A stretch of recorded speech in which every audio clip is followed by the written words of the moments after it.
ଆପଣଙ୍କୁ ଦେଖା କରି ଜଷ୍ଟ କୃତଜ୍ଞତାର ଦୁଇପଦ କଥା ହେବେ ବୋଲି ମୁଁ ଡକ୍ଟର ମ୍ୟାଡ଼ାମ ବହୁତ ଅନୁରୋଧ କଲି। ଆପଣଙ୍କ ସହିତ କଥା ହେବାକୁ ଇଚ୍ଛା ଥିଲା, କିନ୍ତୁ ମାତ୍ର ଚୁକ୍ତି ଅନୁଯାୟୀ ମୁଁ ନିରବ ଥିଲି। କିନ୍ତୁ କାହିଁକି? ମୋ ବିଷୟ ଜାଣିବାର ଆଗ୍ରହ। ଯେମିତି ଆପଣ ମୋ ବିଷୟରେ ଜାଣିବାକୁ ଆଗ୍ରହ କରୁଛନ୍ତି, ଠିକ୍ ସେମିତି ବାବୁ ପିଲାଟା ସିନା ଆପଣଙ୍କ ରକ୍ତରୁ ସୃଷ୍ଟି ହେଇଛି, ହେଲେ ଗର୍ଭ ଯନ୍ତ୍ରଣା ସହିଛି ମୁଁ, ପ୍ରସବର କଷ୍ଟ ସହିଛି ମୁଁ। ଆଉ ପିଲାଟା ଜନ୍ମ ହେଲା ପରେ ତାକୁ ମୋଠୁ ଅଲଗା କରି ଦିଆଗଲା। ମୁଁ ଟିକେ ତା ମୁହଁ ବି ଦେଖିନି। କେମିତି ଜାଣିବାକୁ ଇଚ୍ଛା ହବନି ମୋ ଗର୍ଭରେ ବଢୁଥିବା ସନ୍ତାନକୁ ନେଇ କୋଉ ଦମ୍ପତି ବାପା ମା ହବାର ସୌଭାଗ୍ୟ ପାଇଛନ୍ତି। ଠିକ୍ କହିଛ, କିନ୍ତୁ ତମେ ଯୋଉ ସୌଭାଗ୍ୟର ଅଧିକାରୀ ମତେ କରେଇଛ, ସେଥିପାଇଁ ତୁମେ ମୋର ସାରା ଜୀବନ ମନେ ରହିବ। ଏମିତି ମନେ ରଖି ଲାଭ କଣ ବାବୁ? ଗର୍ଭକୁ ଭରା ଦେଇ ମୁଁ ଟଙ୍କା ନେଇଛି, ଏତିକି ଆମ ଭିତରେ ସମ୍ପର୍କ। ଭୁଲିଗଲେ ବହୁତ ଭଲ ହବ, ଆଉ ମନେ ରଖିଲେ ଆପଣ ବହୁତ କଷ୍ଟ ପାଇବେ। ଆଚ୍ଛା, ମୋ ବିବାহিତା ନାରୀ ମାନେ ଯୋଉମାନଙ୍କର ଗର୍ଭଧାରଣ କରିବାର କ୍ଷମତା ଥିବ, ସେଇ ନାରୀ ସର୍କିଟର ମଧ୍ୟର କାମ କରନ୍ତି। ମାତ୍ର ମୁଁ ଲକ୍ଷ୍ୟ କରି ଦେଖିଲି ତମ ହାତରେ ଶଙ୍ଖା ନାହିଁ। ତାମାନେ ତମେ କଣ? ନାଇଁ ବାବୁ, ମୁଁ ବିଧବା ନୁହଁ। ମୋ ସ୍ୱାମୀ ବଞ୍ଚିଛନ୍ତି, ମାତ୍ର ମୁଁ ହତଭାଗିନୀ, ସ୍ୱାମୀ ପରିତ୍ୟକ୍ତା। କିନ୍ତୁ ତମ ଅପରାଧ କଣ?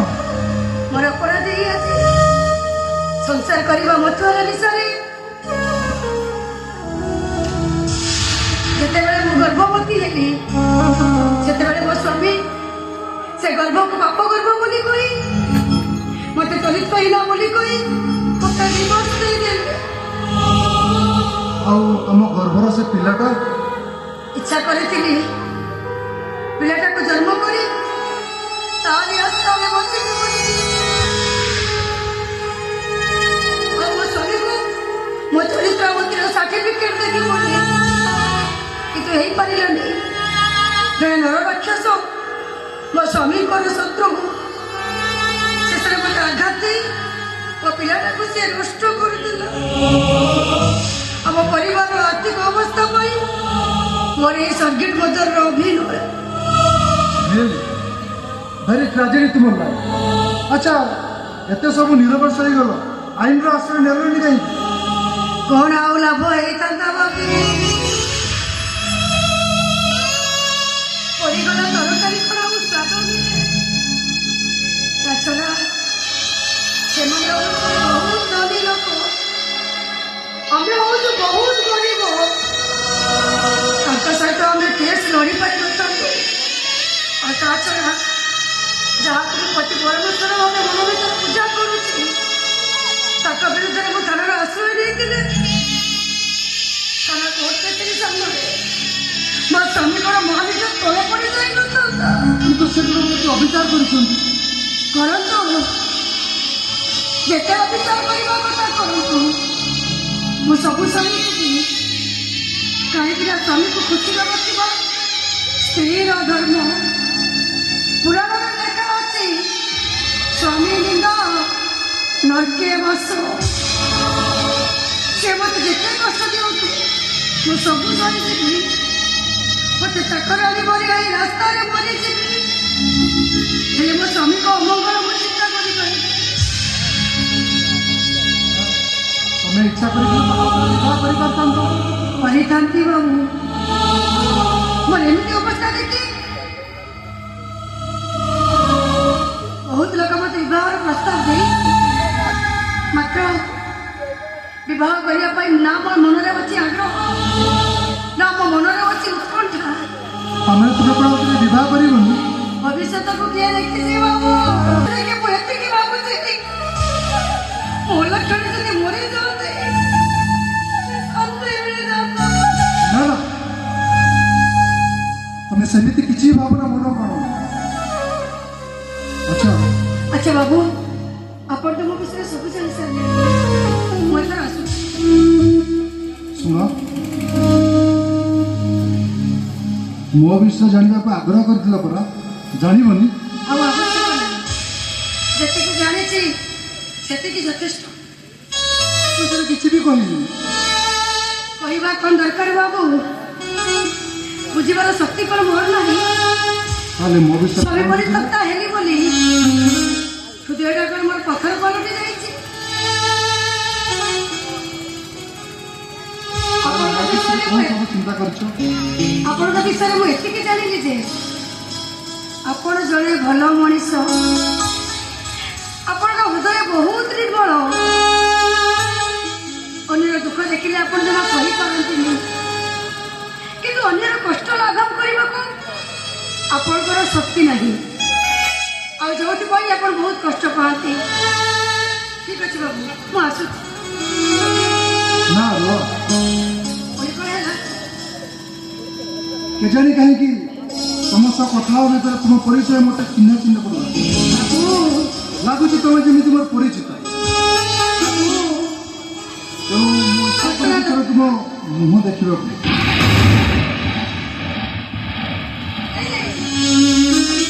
ହେଇପାରିବନି, ମୁଁ କରିପାରିବିନି। ତମେ ମନା କରୁଛ କାହିଁକି? କାହିଁକି ନା ଆମର ସହିତ ଚୁକ୍ତି ହେଇଛି। ଆଉ ଯେ ସେ ଏଗ୍ରିମେଣ୍ଟକୁ ମୁଁ ଭାଙ୍ଗିଦେବା ପାଇଁ ତମେ ଆପତ୍ତି କରୁଛ କ'ଣ ପାଇଁ? ଅବଶ୍ୟ କରୁଛି ଏଇଥିପାଇଁ ଯେ ଆପଣଙ୍କୁ ଦେଖିଲେ ଆପଣଙ୍କ ଠିକଣା ଜାଣିବାକୁ ମୋର ଇଚ୍ଛା ହବ। ଆଉ ଠିକଣା ଜାଣିଲେ ମୋ ଛୁଆକୁ ଦେଖିବାକୁ ମୋର ଇଚ୍ଛା ହବ। ଆଉ ମା ମୋର ନିହାତି ବିକଳ ହବ ଛୁଆଟା ପାଟିରେ ଟିକେ ଅମୃତ ଦେବା ପାଇଁ। ଆଉ ଯେ ସେ ସୁଯୋଗ ମୁଁ ତମକୁ ଦିଏ, କାହିଁକି ବାବୁ? କାହିଁକି ଆପଣ ଏମିତି କରୁଛନ୍ତି? ଶହୀଦ ସାପର ଆଙ୍ଗୁଳିରେ ହାତ ମାରି କାହିଁକି ତାକୁ ଉଠେଇବାକୁ ଚେଷ୍ଟା କରୁଛନ୍ତି? ତା ଦଂଶନ ଆପଣ ସହିପାରିବେନି, କଷ୍ଟ ପାଇବେ। କ୍ଷମା କରିବେ ବାବୁ, କ୍ଷମା କରିବେ ବାବୁ।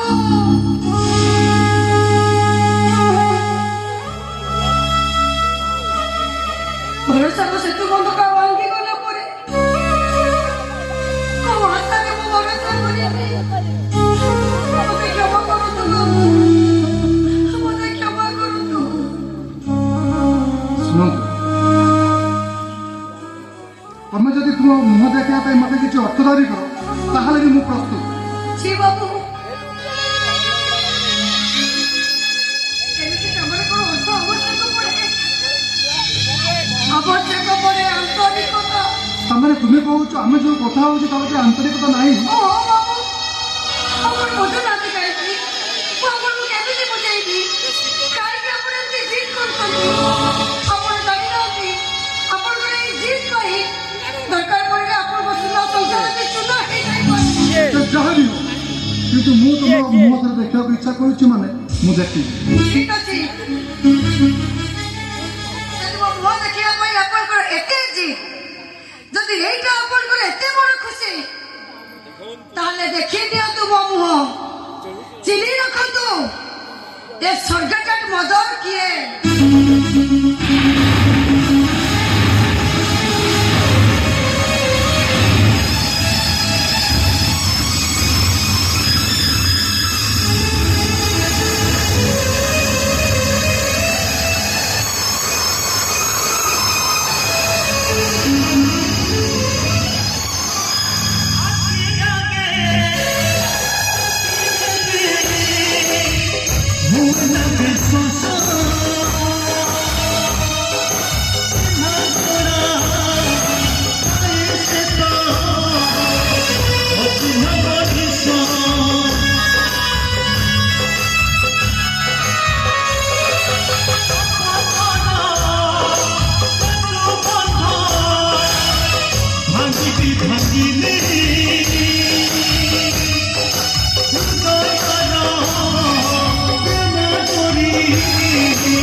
ଆଚ୍ଛା ଶୁଣ ମୁଁ ଏବେ ମା ହେଇଯାଇଛି ସେଥିପାଇଁ ତମେ ବହୁତ ଖୁସି ହେଇନ କି? ହଁ ଖୁସି ତ ନିଶ୍ଚୟ ହେଇଛି। କିନ୍ତୁ ସଞ୍ଜୟ ଏ କଥାରେ ମୋର ଗୋଟେ ଧାରଣା ଆସିଗଲା ମାନେ ଯୁଗ ଯେତେ ଡେଭଲପ କଲାଣି ଅର୍ଥ ଖର୍ଚ୍ଚ କଲେ ସବୁ ଅସାଧ୍ୟ କାମ ବି ସହଜରେ ହାସଲ ହେଇଯାଏ। ହଁ ତା ନୁହେଁ ତ ଆଉ କଣ। କିନ୍ତୁ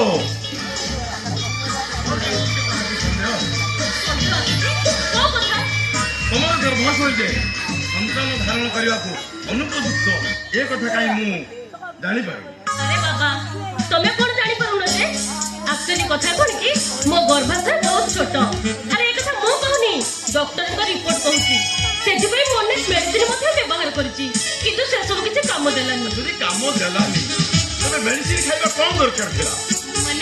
ମାନେ ଡକ୍ଟରଙ୍କ ରିପୋର୍ଟ କଣ ମିଛ ହେଇଯିବନି କି?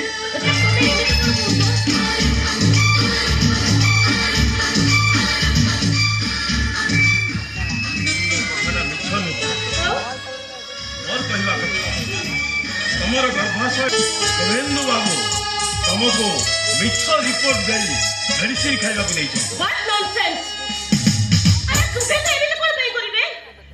ନା ସେ କଥା ବି ମୁଁ କହୁନାହିଁ କଣ ପାଇଁ କହିବେ। କିନ୍ତୁ ମୁଁ ଯେତେବେଳେ ସେ ଗୋଟେ ସାକ୍ଷୀ ପାର୍ଶ୍ୱ ତେଣୁ ହୁଏତ ତମକୁ ମାତୃତ୍ୱ ନ ଦେଇ ସେ ତମ ଯୌବନକୁ ଅତୁଟ ରଖିବା ପାଇଁ ଏଭଳି କରିଥାଇପାର। ଏ କଥାକୁ କାହିଁକି ମୋର ବିଶ୍ୱାସ ହଉନି? ବିଶ୍ୱାସ ମୁଁ ବି କରିପାରୁନି କିନ୍ତୁ ମୋର କହିବା କଥା ଶୁଭେନ୍ଦୁ ବାବୁ ପ୍ରତ୍ୟୟ ମତ ନାମକ ଏକ ବାନ୍ଧବୀ ସହିତ ବିବାହ ନ କରିବେ ଏଟା କିଏ କହିବ? ମାନେ ବାନ୍ଧବୀ ସୁବେଦଙ୍କର ବାନ୍ଧବୀ ଅଛି କାଇଁ ଏ ବିଷୟ ତ ମୁଁ କିଛି ଜାଣିନି। ତମେ ତ ଘରର ଚାରିକାନ୍ତ ଭିତରେ ଆବଦ୍ଧ ହେଇ ରହିଲ।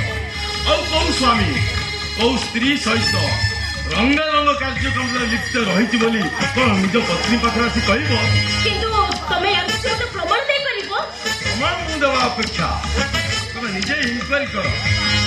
ତ ମୁଁ କହୁଛି ଯେ ନର୍ସିଂ ହୋମ ସହିତ କଣ ଗୋଟେ ଡିଲ୍ ହେଇଛି ଯୋଉଥିପାଇଁ ସେ ତମକୁ ମାତୃତ୍ୱ ନ ଦେବା ପାଇଁ ଡକ୍ଟର ସହିତ କିନ୍ତୁ ସେ ଯୋଉ ପିଲାଟା ହେଇଛି ତା ମୁହଁ ତ ମୋ ମୁହଁ ପରେ ଦେଖାଯାଉନି। ଓ ମାଇ ଗଡ୍ ମୁଁ ଏସବୁ କଣ ଶୁଣୁଛି? ହଁ ସେ ଯୋଉ ନର୍ସିଂ ହୋମକୁ ସୁରେନ୍ଦ୍ର ବାବୁ ଯାଇଛନ୍ତି ସେ ନାମକ ବାନ୍ଧବୀ ସହିତ ସମ୍ପର୍କ ରଖି ଏ ପିଲାର ସୃଷ୍ଟି। ତେଣୁ ତୁମର କିଛି ନାହିଁ କିନ୍ତୁ ତମ ବାପା କହୁଥିଲେ ଯୋଉ ସନ୍ତାନଟି ହେଇଛି ତା ଠିକ ସୁରେନ୍ଦ୍ର ବାବୁଙ୍କ ଭଳିଆ ହେଇଛି। ତମର କିଛି ମାତ୍ର ନାହିଁ ସେ।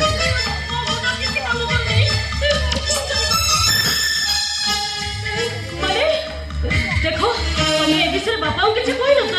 ନାଇଁ ମୁଁ କିଛି କହିନି। ମୁଁ ହିଁ ପ୍ରଥମ ଲୋକ ବିରୋଧ କରିଥିଲି। କହିଥିଲେ ମାତ୍ର ଝିଅ ତମେ କାହିଁକି ଗୋଟେ ବିବାହିତା ପୁରୁଷ ସହିତ ବାହାରୁଛ? କିନ୍ତୁ ଆପଣଙ୍କ ବାପା ମତେ ବହୁତ ଗାଳି ଗୁଲଜ କଲେ। ତେଣୁ ମୁଁ ଭାବିଲି ମୁଁ ତ କମ୍ପାନୀର ମ୍ୟାନେଜର ମୁଁ କାହିଁକି ଘର କଥାର ମଜା କରିବି।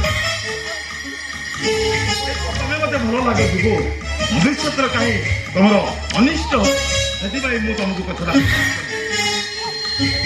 ଠିକ ଅଛି ତମେ ଏବେ ଆସିପାର। ମୁଁ ତମ କଥାକୁ ନିଶ୍ଚୟ ଇନକ୍ୱାରି କରିବି। ଆଚ୍ଛା ମ୍ୟାଡ଼ାମ ସୁରେନ୍ଦ୍ର ବାବୁଙ୍କୁ କିଛି କହିବେନି ନହେଲେ ମୋ ଚାକିରି ପ୍ରତି ବିପଦ ଅଛି। ଡୋଣ୍ଟ ୱରି ଆପଣ ମୋ ଉପରେ ଭରସା ରଖନ୍ତୁ। ମୁଁ ଆପଣଙ୍କୁ କୌଣସି ଅସୁବିଧାରେ ବି ପକେଇବାକୁ ଦେବିନି। ଆସୁଛି ମ୍ୟାଡ଼ାମ।